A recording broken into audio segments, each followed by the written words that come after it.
Hello. Hello. हाँ बिट्टी पापा। का होता है? क्या होता है? कुछ नहीं होता है। हमारे भैया लिया जाता है हमें नहवावे कुंभ। अच्छा। तो का कहत रहे बिट्टी पापा हमें लिया चला कुंभ नहवाए ना लिया गया न।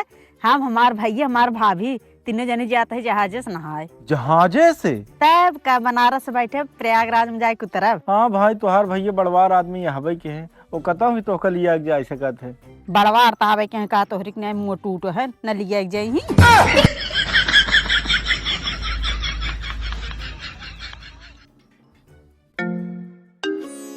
हेलो। अरे अब कहाँ पहुँचू बिटिक मम्मी? बस बिट्टी पापा अब ये पहुंचे वाली है। बेग वोग समकियावत है यही तुरंत उतर जाए। अच्छा अच्छा।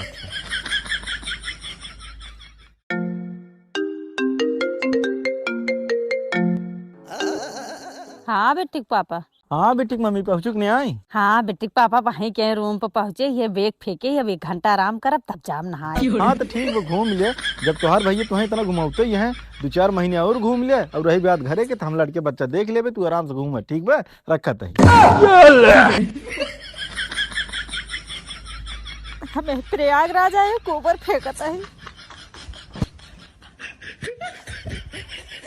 ऐसी बनी घर है रे आप घरे रही हुई तब